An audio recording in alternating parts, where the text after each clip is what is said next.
My dear students, welcome back to our channel. In this video, I will be explaining the Bachelor of Computer Applications second semester subject, Computer Architecture, as prescribed by Osmania University and other universities of Telangana. We will go through the important questions and answers one by one. Let's begin with a quick revision. Unit 1, the important short question is: what are the basic operations of a computer? A computer performs 4 basic operations that are crucial for any task it does. These operations are often called the IPO cycle: input, process, output. 1. Input. The computer receives data or instructions from the outside world. Example: when you type on the keyboard or click the mouse, the computer receives that input. 2. Process. The computer processes the input using the central processing unit, CPU. It performs calculations or decisions based on the input. Example: if you ask your phone to add 5 plus 3, the CPU performs the calculation. 3. Store. The computer stores data in memory, RAM or hard drive for later use. Example: when you save a file, the computer stores it on the hard drive. 4. Output. Finally, the computer sends the processed data to the output devices. Example: after processing, it displays the result on the screen or prints it. Easy way to remember: IPOS, input, process, output, store. These are the basic operations that make computers work. Next important short question is: 2. Software performance. Software performance refers to how well and efficiently a software application works. It's about how fast it runs, how much memory it uses, and how it behaves under different conditions. Key aspects of software performance are: 1. Speed. How fast the software executes tasks. Example: a fast website loads in 2 seconds, while a slow one takes 10 seconds. 2. Efficiency. How well the software uses system resources like CPU, memory, and storage. Example: a lightweight app uses less memory, while a heavy app takes up more resources. 3. Scalability. How well the software handles increasing users or data. Example: an online shopping app should still work well when millions of users visit during a sale. Good software performance ensures smooth user experience, saves resources, and can handle large tasks without crashing. Easy to remember: faster, lighter, and ready for growth. This describes what good software performance looks like. Next important short question is: 3. Memory operations. Memory operations in a computer refer to how data is stored, retrieved, and managed in the computer's memory, like RAM or hard drive. These operations are crucial for the computer to run programs efficiently. 1. Read. When the CPU needs data, it performs a read operation, which fetches data from memory. Example: when you open a document, the computer reads the file from memory to show it on the screen. 2. Write. When the computer saves new data, it performs a write operation to store that data in memory. Example: saving a new photo on your phone or computer involves a write operation. 3. Fetch. This is when the CPU fetches instructions, program commands, from memory to execute them. Example: the CPU fetches instructions to display the website you want to visit. 4. Store. When data is no longer needed immediately, it's stored in memory for future use. Easy to remember: Read, write, fetch, store.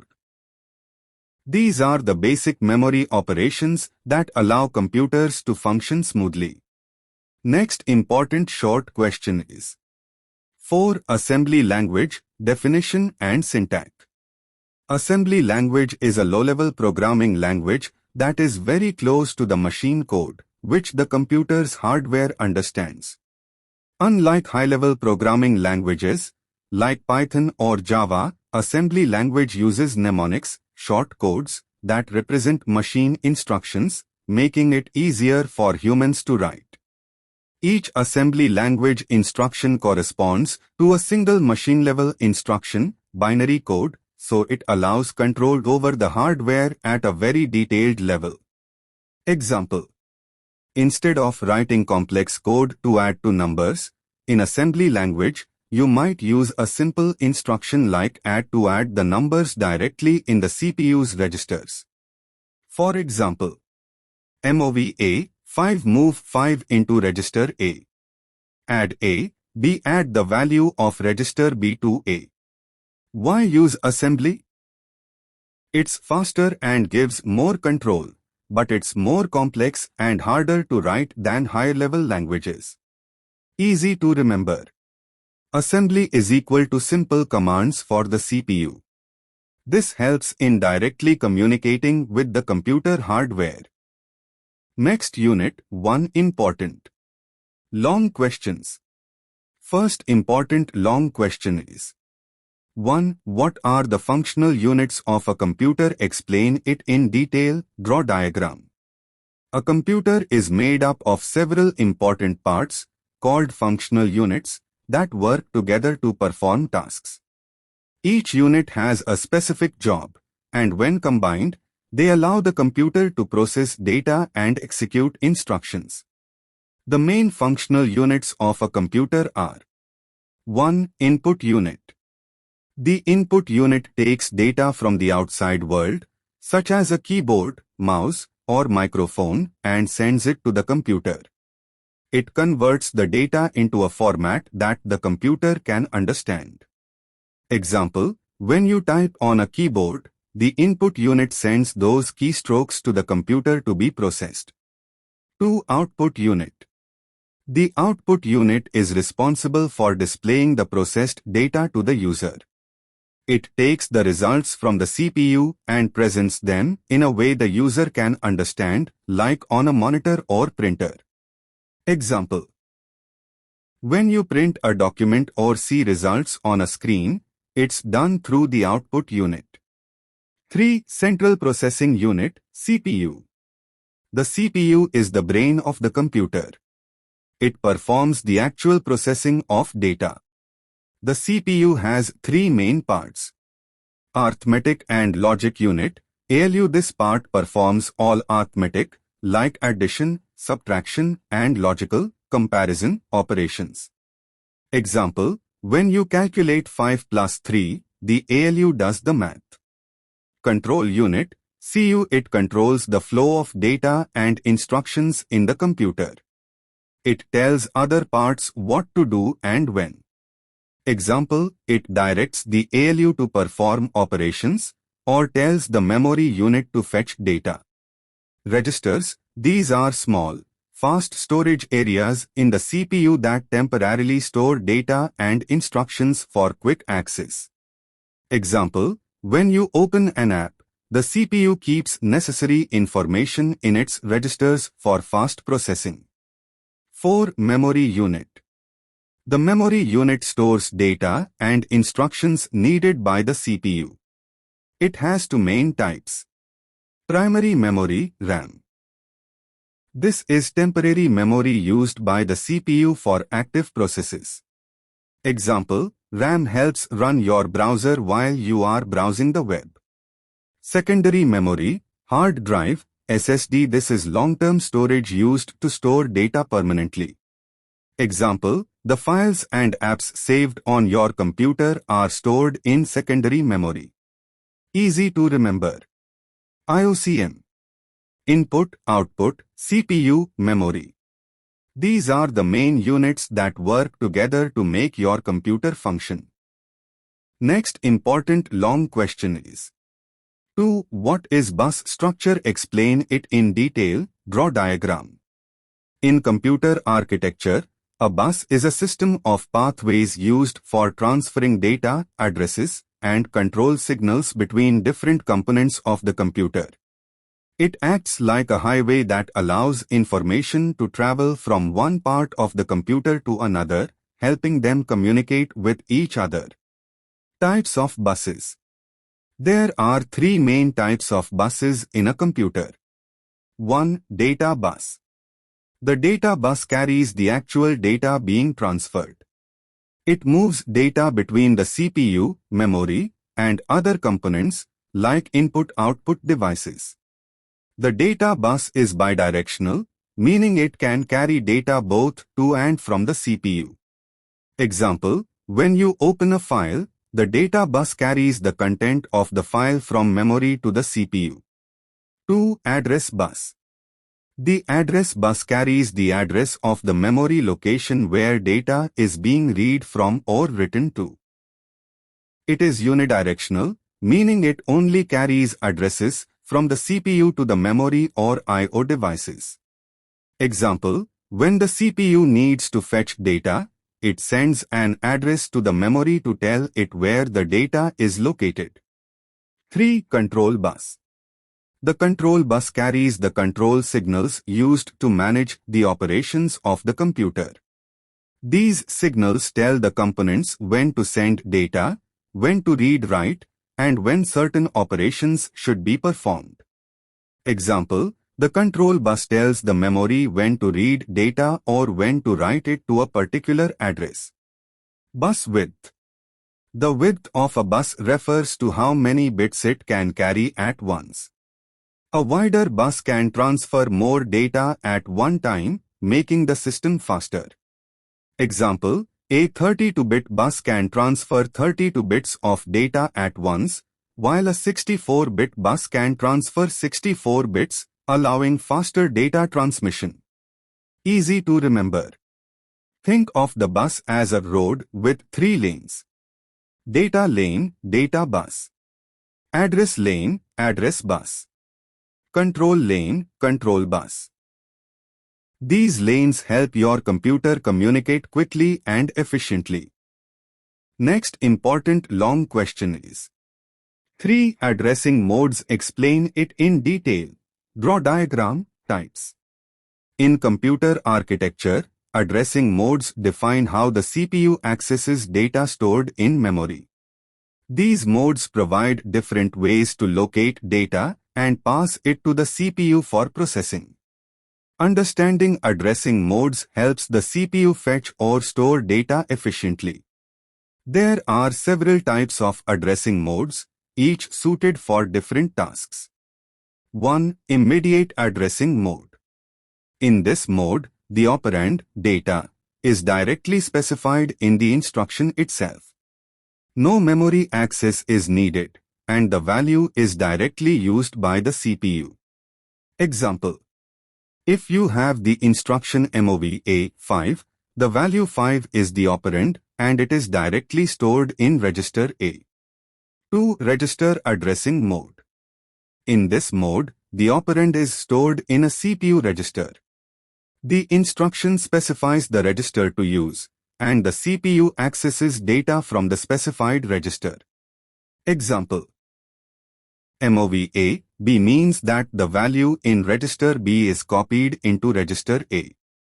3. Direct addressing mode. In this mode, the instruction specifies the memory address where the operand is stored. The CPU directly accesses this memory location. Example. MOV A 500 means that the data at memory address 500 is copied into register A. 4. Indirect addressing mode. In indirect addressing, the instruction contains a memory address that holds the actual address of the operand. The CPU fetches the memory address from this location, then accesses the operand. Example. MOV A, B means the value in register B is a memory address and the operand is fetched from that memory location. 5. Indexed addressing mode. In this mode, the effective address is calculated by adding a base address, usually in a register, and an offset, constant value. This is useful for accessing elements in arrays or lists. Example: MOVA B plus 5 means the operand is found at the memory address B plus 5. 6. Relative addressing mode. This mode uses the current instruction's address and adds an offset to get the operand's address. It's commonly used for branching in programs. Example: JMP PC plus 4 means jumping to the memory address 4 locations ahead of the current program counter, PC. Easy to remember. Think of addressing modes as ways to find data. Immediate direct data. Register data in CPU registers. Direct memory address. Indirect data from an address stored in memory. Indexed data from a memory address plus offset array. Relative data based on the current position. These modes allow the CPU to be flexible and efficient when working with different types of data. Next important long question is: 4 basic I/O operations. Explain it in detail. Draw diagram. I/O operations, input-output operations, refer to the process of transferring data between the computer and the outside world, like a keyboard, mouse, monitor, or printer. The main goal of I/O operations is to allow users to interact with the computer and for the computer to display results. 1. Input operations. An input operation is when data is received by the computer from external devices. It involves transferring data from an input device, like a keyboard, mouse, microphone, etc., into the computer for processing. Example: when you type on the keyboard, the input unit captures each key press and sends it to the CPU to process it.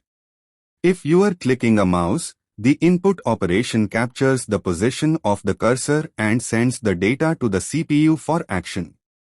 2. Output operations.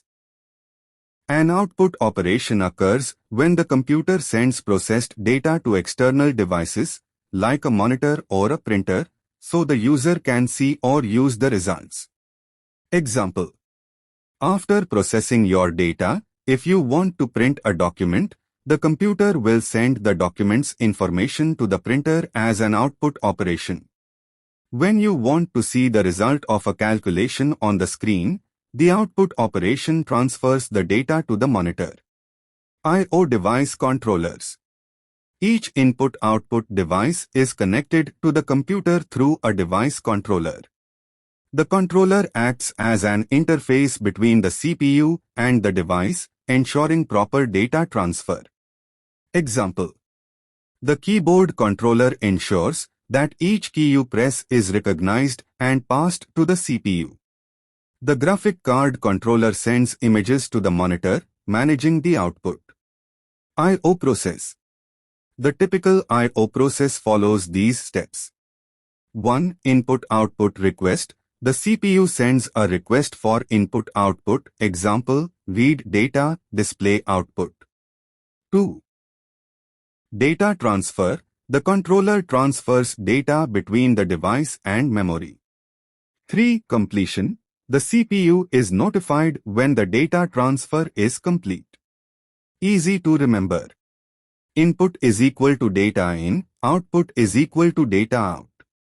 This helps you quickly recall that input is when data comes into the system and output is when data leaves.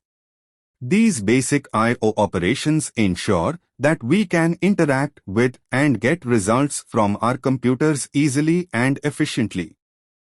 I hope you understand easily each question. All the best, students, for your upcoming exam. For other subject quick revision. Important questions. Previous question papers. And syllabus. Links are available in description. Check out once. Thank you for watching. Like and share this video with your friends.